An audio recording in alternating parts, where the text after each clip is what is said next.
Hello, ladies and gentlemen, and today I will be doing my English BA project. So, my name is Chedro Rajandra. I'm from Corinth class, and my absent number is 12. And today, I'll be explaining about a certain text from a past paper, uh, and I'll be analyzing the language, the structure, and a bit of the themes. So, I want to say hi to Mr. Jimmy. Hello, sir. Yeah, and today my text is going to be Helicopter Hero. So this is from past paper English A November 2021. Yeah, this is the first text, later followed up with a second text, but I'll only be doing Helicopter Hero for this one. So yeah, let's read this a bit. Text 1, Helicopter Hero. In this article, the writer Debbie Ship describes how helicopter pilot Jason Lang has helped to rescue many climbers from Mount Everest. So, yeah, I'm gonna be explaining more about this later. I have annotated and highlighted a couple of parts which I think the structure, the language is important. Mostly I highlighted the structure. Wait, no, I underlined the structure and I highlighted the language with multiple different colors, and later I'll be explaining further on. So, before we begin, I'll explain a bit of the background first. And here we can see that the author is Debbie Ship. So, let's go with the background of the author. So, Debbie Ship is the Australian content director with a background as a reporter, chief or staff, sports writer, TV writer, editor, and columnist across 30 years of journalism, and that is as of 2025. When this text was written, it was prior to 2021, a bit later, around 2020 ish. And in a changing news landscape, what hasn't changed is Debbie's love for words. And yes, from analyzing and reading this text over and over, I can see how her usage of vocabulary is really amazing, really beautiful, and it really creates a certain effect on the reader. She now specializes in digital publishing, and this I took from dailytelegraph.com. So, besides the author, let's have a bit more background on the text. So, the author, Debbie Ship, oh yeah, as we've known, she's written about this guy called Jason Lang, a helicopter pilot. So, she's definitely done her research on the topic of helicopter rescue, mountaineering, and so forth, so on. She's conducted an interview to gather information, to gather testimonies from Jason Lang himself about his heroic topic, about his heroic reputation as a helicopter rescue pilot. So, of course, it's a real non-fiction journal, and it's firstly intended to be whatnot as an educational text, but it's most likely later on asked for permission to be used as an educational text in the English A paper. So yeah, it's actually a real journal, and it's firstly intended to be one. It's just, yeah, it was asked for permission for it to be part of the English A test paper. So I guess without further ado, let's get into analyzing. And I've divided this into sections and sections. So here, wait, let me, yup, close in on, yeah, let me just reduce the camera size. Okay, so here we have the first few lines, and you can see the lines here on the right side. So this is line 1, 2, 1, 2, 1, 2, 3, 4, 5, yep, and 6. Okay, so this is lines 1 to 6. So yeah, as you can see, I've highlighted them in a couple of colors, and I'll explain them. Let's start from the yellow section here. Now I've highlighted, wait, let's read a bit, of course. Jason Lang has saved dozens of people from certain death. If he can't get you out of one of the world's most dangerous spots, no one can. Now here I've highlighted dozens, and later 140, many, 22, 16. Of course, this signifies large amounts. Dozens, well, a dozen is 12. Dozens mean like several, lots basically. 140, 22, many, 16 signifies large amounts, and how Jason Lang is able to involve himself in saving these large amounts of people. And then over here, certain death. And then I've also highlighted an earthquake killed Nepalese people and an avalanche took the lives of 22 climbers and Sherpas. So yeah, wait, let's read the sentences full first. In 2015, he pulled more than 140 people off Mount Everest after an earthquake killed many Nepalese people and an avalanche took the lives of 22 climbers and Sherpas. In 2014, the elite rescue helicopter pilot pushed his chopper to its limits to recover 16 Sherpas after an icefall on the world's highest mountain. So, a certain death here, an earthquake that killed many Nepalese people, an avalanche that took the lives of 22 climbers and Sherpas, and an icefall on the world's highest mountain. What do all of these have in common? So, this describes the seriousness and size, the magnitude of events, how dangerous situations truly were. There was certain death, there was an earthquake that killed that many people, an avalanche that took the lives of that many people, an icefall on the world's highest mountain. Like, what doesn't that tell you about the situation being extremely dangerous? And yes, this creates a more of an imagery language for the readers to understand. Wow, this really is dangerous. This really is extreme, and they can really admire Jason Ling more. So let's go with the blue sentence here. It might now I've analyzed this to be an exaggerating language or a hyperbole. That's a figurative language, a hyperbole to show superlative meaning. If he can't get you out of one of the world's most dangerous spots, no one can. So he's the absolute best out there. Because if it's not him, then nobody else can. Yeah. So in this one, the writer shows that Jason is the absolute best out there. It's a heroic sentence that signifies how Jason is really capable, is really competent of being the best rescue helicopter pilot out there. And okay, let's carry on. So now I've highlighted this orange thing, Sherpas.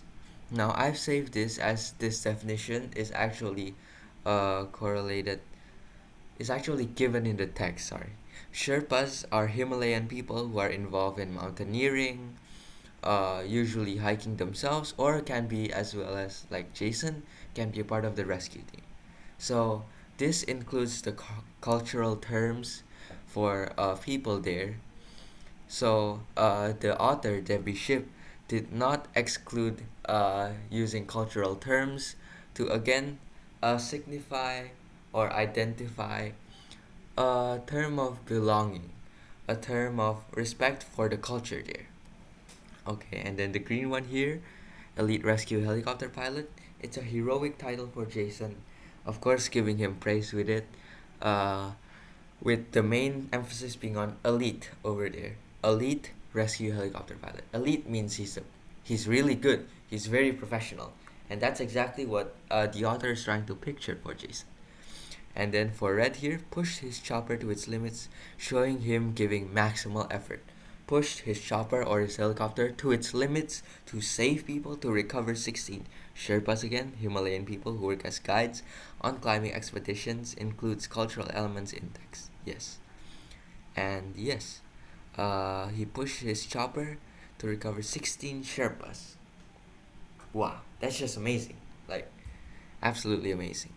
That's exactly what the author images of Jason, or like draws of Jason, of how she uses mostly heroic language here, titles, how he gives maximal effort, superlative meaning, even though it's hyperbolic. She describes seriousness, magnitude of events, how many people he's able to save, and more and more. So that's the first section done. And now we'll go on to the second section. Ah, okay. Oh, sorry. My alarm just rang. Wait. Yeah, it's a bit late at night right now. And it's 10:30. That's my bedtime. I should sleep. Anyways, let's head over here. There's scenes Jason Lang doesn't like to dwell on. Devastated remote villages, Mount Everest base camp, camp flattened by the force of nature. The Sherpas he knew, the climbers he had socialized with, the friends who risked the dangers of the Himalayas and lost. The days after the earthquake were so challenging, says a 48-year-old New Zealander who is at the very top of an elite group of pilots flying the most dangerous high-altitude rescues in the world. The whole country was devastated. It's something I'll never forget. So here we get to see the first direct testimonies of uh, Jason Lang himself, and I've underlined them. The days after the earthquake were so challenging, the whole country was devastated. It's something I'll never forget. So I've underlined them as a structure of direct quotations. And another thing is that, direct quotations. Another thing is that his direct quotations is in the form of short sentences. So that's another form of structure, creating a sense of tension or maybe difficulty in articulation. Okay, so let's head back here to the top of the text where I highlighted devastated. Devastated here. As we can see, there was a figurative language of anaphora or repetition, and it shows emphasis on truly how devastating things were. So it's not like just devastating, but it's really devastating because, as we can see, devastated is repeated here. And then here I've also highlighted remote villages when I meant to highlight both devastated remote villages. This is a form of emotive language.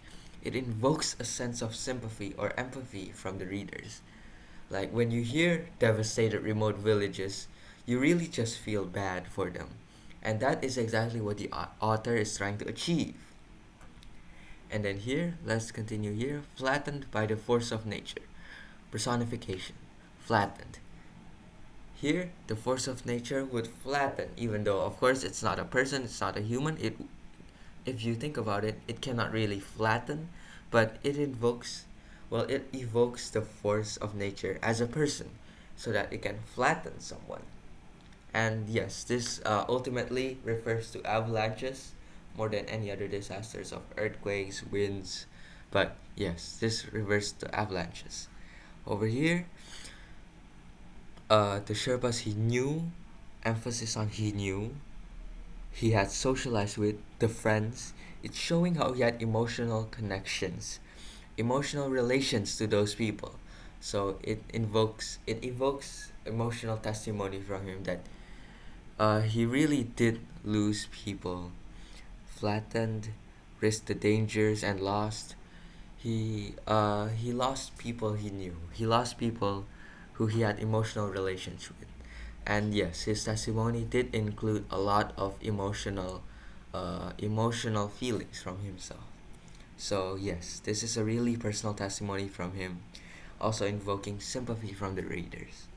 So this blue text, the blue sentence I've highlighted, it's more description about Lang. We get to know that he's 48 years old. He's from New Zealand, and another thing here, he's at the very top of an elite group of pilots flying the most dangerous high altitude rescues in the world.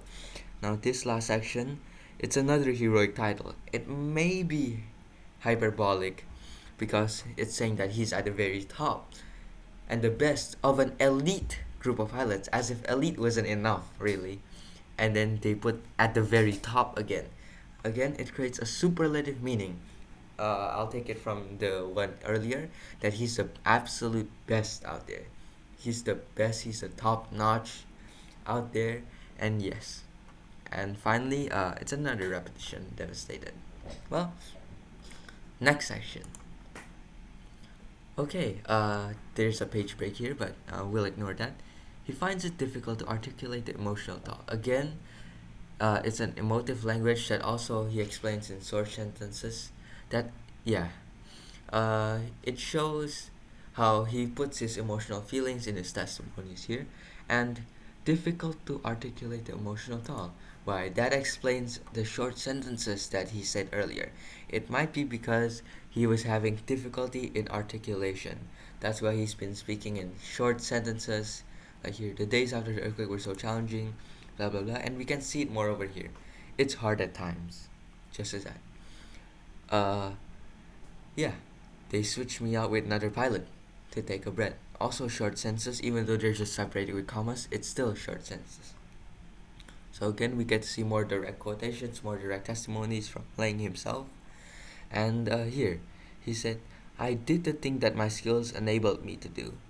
And the author then referenced it with another thing, with a separate paragraph. That thing Lang's skills enabled him to do was blah blah blah. So the author cleverly uses this as a reference and show of respect to uh, Jason Lang's testimony. And yeah, for the red one here, all the major high altitude rescue stuff.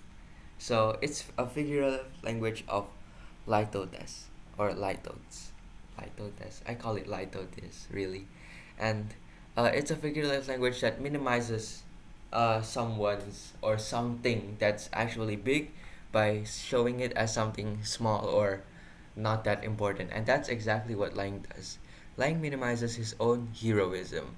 So, uh, actually, this all the major high altitude rescue stuff was really some intense high altitude, really dangerous helicopter rescue missions that uh, he really lowered it down because he was so modest uh, to be just high altitude rescue stuff, and that is exactly showing his modesty in this. Okay, this one, short sentences again. His ability to pluck climbers and Sherpas. Now, this is a figurative language that I found out called sprezzatura. Similar to Litotes, again, it's simplifying his task that's actually difficult. Pluck is something simple. Like you can say like pluck. Like I can what can I pluck? I can pluck this. I don't know what this is. This harness, I guess. I can pluck this, as simple as that. But what he really does is not picks up, like he has to send harnesses to climbers, he has to save them with people climbing onto ladders into helicopters to evacuate them immediately. And it was simplified just with the word pluck here. That is a figurative language of sprezzatura, simplifying his actually difficult task because of his mastery in it, because he's so good at it that it's simply just plucking people for him. And yes, the highest altitude of the planet. Again, it's imagery explaining the magnitude and extremity of dangers in situations. And here, the purple one, without him, they would have died stranded. Some were injured, some had been in the dead zone. There was no way down, their passage cut by a series of avalanches, even if they could have walked. Now, this is declarative language, sort of like a reality check, you know. Like, without him, this would have happened. There was really no hope without him. That's what this part of the text is saying. So it invokes more admiration, more respect, more empathy from the readers. Exactly what the author was trying to achieve. Okay, we head into another subtitle or subheading. All capitals, yeah, signifying it. And the figurative language, it's alliteration. Of course, it creates rhythm. High altitude, high stakes, with the repetition or alliteration of high with H in front. Yes. And again, this sentence is more of Lang himself. At the very top of his game, it's the same idiom showing superlative meaning. And he's also used previously with, wait, where is it? Uh, Over here, at the very top of blah blah blah blah blah. Same thing as at the very top of his game. It's also used previously to show superlative meaning, that he's the absolute best. And here, he and his colleagues are the center of a new TV series showcasing their work, and so this shows their significance, the importance of Jason Lang and his colleagues, and the centrality, the attention of media they receive. And here, I I've put a curly bracket on the entire paragraph. It's just an introduction of the TV series, and it's I highlighted a structure here, a cool head, a wealth of experience, a taste for adventure. The structure shown here is a triadic structure, and of course, alliteration. So, triadic structure is basically a structure of three phrases or three sentences here, and a cool head, a wealth of experience, and a taste for adventure. And you can see the alliteration of over there. Yeah, it's really fun creating rhythm, and the triadic structure, of course, also helps with the rhythm. Yes. And then flock and hundreds I highlighted with the same color because they all show large amounts. Flock will move in large amounts. So there were lots of climbers moving to Everest every year in their hundreds. Same thing, also showing large amounts. So let's go with blue now. Mountain with a deadly reputation. Again, it's imagery showing magnitude of danger levels of events. Same thing as earlier. There was a lot earlier about highest altitudes on the planet. Same thing. It explains the magnitude. Same thing over here. Mountain with a deadly reputation. Same thing. And then purple, get in trouble up there. And if you're lucky, like laying may be your last hope. So this is a conditional hyperbole, with the conditional being if you're lucky, laying may be your last hope. And hyperbole, again showing that laying is the best out there. A hyperbole that it might be only laying that can save you if you get into trouble up in the highest mountain over there, up in Everest. Laying is your last chance. So that's what the author is trying to picture there. It might be a hyperbole, but again, it might be true. So this creates tension with a hyperbole or exaggeration on Lang's abilities, Lang's competence. So here, his credentials are impeccable, signals perfection, more superlative language. Impeccable means the best on that topic or the best on that scale. And here, his credentials are the best out of the best, signals perfection. Again, it's superlative because it's the best, not better, not even better than this, but superlative, the best. Okay, anyways. He was awarded Helicopter Association International's Pilot of the Year, so this is an official award validating his competence through external recognition.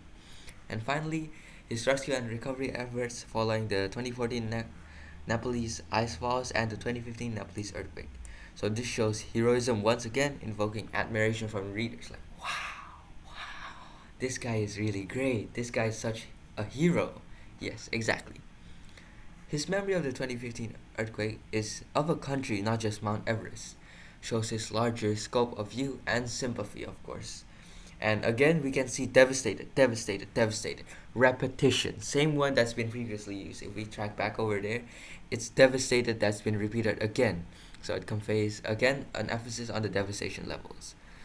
Whole villages just gone. You can see the structure of the ellipsis here. The ellipsis is the three dots, tuk, tuk, tuk, that signifies hesitation, shows difficult sentences. So it might be difficult for him to process the thoughts. Maybe he's rewinding that thought in his head and it's just difficult for him to articulate it, just as he said earlier. Heavily involved in coordinating and bringing 140 people out of Camp 1 and Camp 2 down to base camp, conveying his heavy task at hand. Like his task is not simple, it's heavy. It's heavy, as he was heavily involved, coordinating, bringing people. Like you can see the big words, the vocabulary choices out there, showing how it's really difficult for him. Again, devastated there. And he's showing a bit of Lukla here, imagery language, painting how difficult the town Lukla was. He's painting the town Lukla with tiny town, short steep airstrip known as the most dangerous in the world. Yes, and here double alliteration in the same sentence creating rhythm. Tiny town, ta-ta, short steep, yeah, TT and SS. And here purple to help the community. It really shows how uh, Jason Lang put his purpose of helping people first, as he emphasized here, he inputted here. And here blue, I know a lot of people in that valley. Emotive language, including his testimony of emotional connections. Again, same thing as the friends, same thing as the people he socialized with earlier. And here, I know a lot of people. So, yes, he's showing that there were emotional connections, emotional feelings in his testimony with the people there. So, I stayed about 4 days. I helped out in Luca. That's how I got through. Whole village is just gone. They're all also short sentences, again showing maybe difficulty in his articulating his sentences or tension as well. Okay, now we reach another subheading or subtitle, the limits. Changes the tone and focus from heroism from earlier. It was all about heroism and now about realism, confronting the reality of limits. So let's head over here with getting back down safely is the hard part.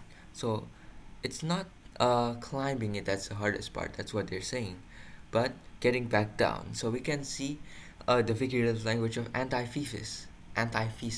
It's contrasting popular belief That's showing that getting back down is actually harder than going up the mountain. Okay, that is something we now know. Now, death zone and altitude sickness, it's all technical language referring, well, it's mountaineering terms, referring to the area or altitude where human life can no longer be sustained, and condition where body has difficulty adjusting to low oxygen levels in high altitudes. Those are respectively death zone and altitude sickness. So here we can see short sentences, the ones I've underlined again, showing urgency or no time. There's not enough oxygen. Every minute spent there, the body is dying. Urgency, tension, and everything such as that.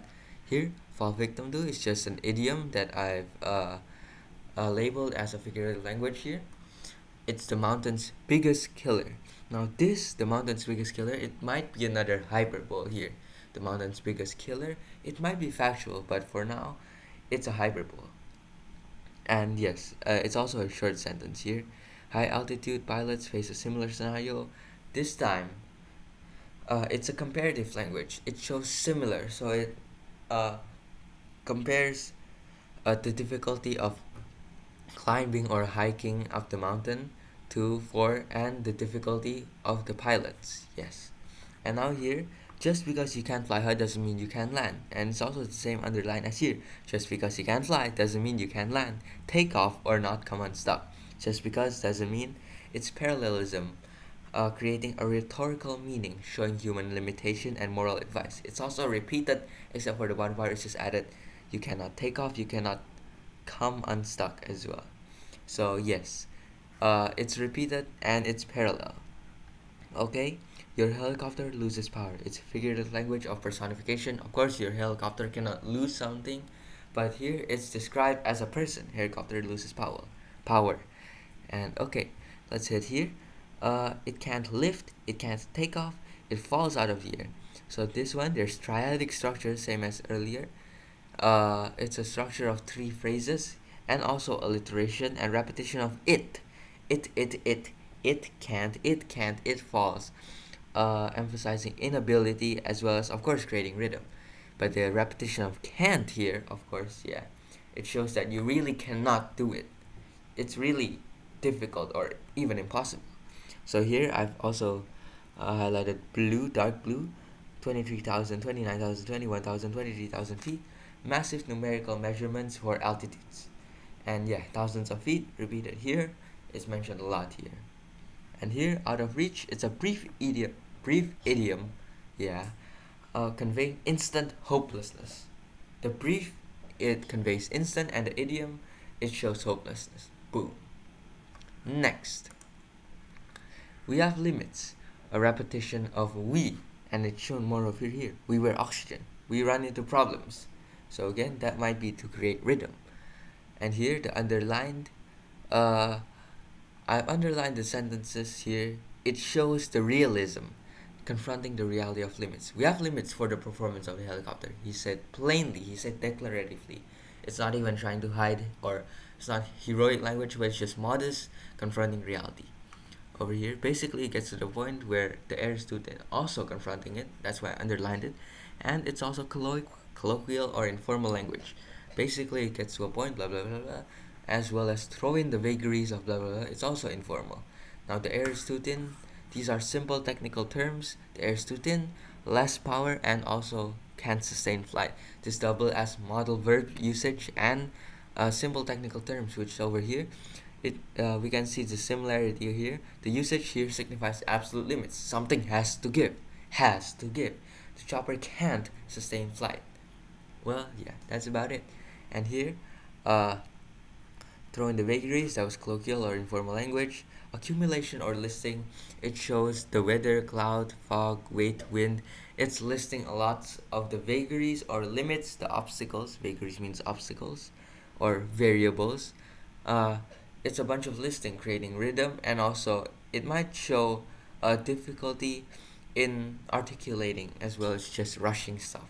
A thousand other things that might be hyperbolic, because most likely or definitely, I would say, is like there was definitely not a thousand things, but it's hyperbolic to create a sense of admiration, more of the admiration. And riskiest place to fly in the world, it might be true statistical wise, but without the statistics and all, it might be just hyperbolic language here to invoke a sense of more admiration. Wow, wow, wow, like that. Again, repetition of we here. Language difficulties, disoriented people, weather, accumulation listing, but we can see more the difficulty of rhythm, the difficulty of articulating it here. Language difficulties, disoriented people, weather, it's just yes. And then here, all the underlined here, everything almost here is underlined. Because it's showing a series of short, brief sentences, fast tempo, but some lack grammatical details again. Because fast tempo, you really risk losing the grammar, the punctuation, and all. So yes, that's what he did here. And now I've under highlighted yellow. You do learn to go. You have to. You have to. You always go. You can always. So this is alliteration and repetition. You have. You always. Blah blah blah. You create rhythm with this. Yes, a lot of this. You always go, you do, you can, blah, blah, blah. So, this entire thing is a testimony of him showing the difficulty of his tasks in decision making, management, and so on, so on. So, you can always go and check, you can always say no. It shows how the pilot's authority, how Jason Lane can always say no. He has authority to reject something, to accept something, it's on him. And it's also difficult decision making. Like, do you want to go and check, or do you want to stay back? Do you want to say no, or do you want to accept even though it's difficult? Blah blah blah blah blah. That's what the author is showing. Oop, my camera's on. Beep. Heroic language. Once again, one of the best long line rescue pilots. But this time, it's not superlative. It's not he's the absolute best, but it's lower this time. He's one of the best. He's not like the best of the best, but one of the best here. That's the difference here. So, but Lang won't make an rescue attempt unless his crewman. So this is a non-negotiable condition. Like what makes him? It's a condition where he really won't even attempt a rescue, won't even make an attempt unless this condition is fulfilled. And the condition is that his crewman, Chering Bote, is happy. Yeah, is happy basically means he's content or he feels safe. So he's a Sherpa 23, specially trained, showing specialty, mastery, professionalism. And long line rescue work, it's also a technical term showing his specific field, long line rescue work. Also repeated for both long line rescue pilots and bote, boop, long line rescue work. So this green one, I can put him down on really steep terrain at about 22,000 feet without oxygen, says Lang. So he's got to be happy about where we're going and what he's going to have to do. So it's a bit of satirical language, like, oh well, I can just drop him off anywhere, right? So I guess he has to follow wherever I go. He gotta be happy. So yeah, it's a bit of satirical meaning in there, but it ultimately shows the competence of both Lang and Bote and the cooperation of the two, the trust they have each other. So he knows where he's dropping Bote, and Bote knows what he's doing where he's dropping. Boom. That's it. And then here, the pink one, technical term once again for mountaineering. It means deep crack in the mountain. Yeah, it's like a ravine but smaller. And purple, it was probably the hardest job I've ever done. It's reflective from like, again, with superlative meaning of hardest job. Hardest job. It's not a harder, it's not a bit more difficult, but hardest. Yep, reflective from him, and that he's able to admit that something was really difficult for him. Boop. Okay, finally, last one. Usually you're told something you can't do because of the weather. Now here, since previously the weather had always been used as an obstacle correlated with causing inability, you can see earlier that when it was listed, there was always weather. There was weather. It was always correlated with something as an obstacle, correlated with causing inability, like a block in his mission, a disturbing factor even. And only when the weather's gone, can you do something? Is there more hope, really? So yes, we can see how the weather really emphasizes inability. You can correlate it. It's almost a symbolism, you can say. And you can do something. Contrasting language. Blue, you can do something, but Lang says, and sometimes you can't. So contrasting language, also known as juxtaposition, it's also a figurative language. Blue means hopeful, optimistic language. Red means realism, confronting reality and inability.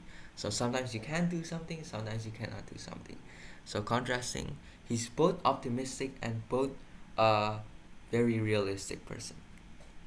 Here, okay, we skip to outgunned here. It's a metaphor for defeated. It's not like he's outgunned, but it really means he's defeated. So encroaching nightfall, winds, weather, and clouds, accumulation of extreme disturbing factors. And now here, forced to abandon for the mission for the night, reality, and difficulty of having to make hard decisions that he was forced to do that, and he just has to accept it, right? So here, he can only hope. So it conveys. Wait, he can oh sorry, he can only hope. It conveys despondence, but still having hope. So yes, it's really desperate. It's almost fully hopeless, but there is still hope. When dawn breaks, it's a figurative language. It's an idiom for like the daytime when sunlight comes, the next day even. So it's symbolism that the sun and light may symbolize hope, because he says you can only hope when dawn breaks. Boom. Now sometimes we can be too late. Again, it's more of a realism, same as this, confronting the reality of being too late, the reality of being unable to do things. And here, but you are no good to anyone if you kill yourself and your crew. So this conveys his ethical principle or view to prioritize him and himself. Himself and his crew, sorry.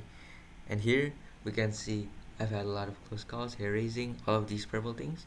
Reflective language, because he's had about this. There has been showing high pressure, close calls, hair raising stuff. The pressure can be enormous.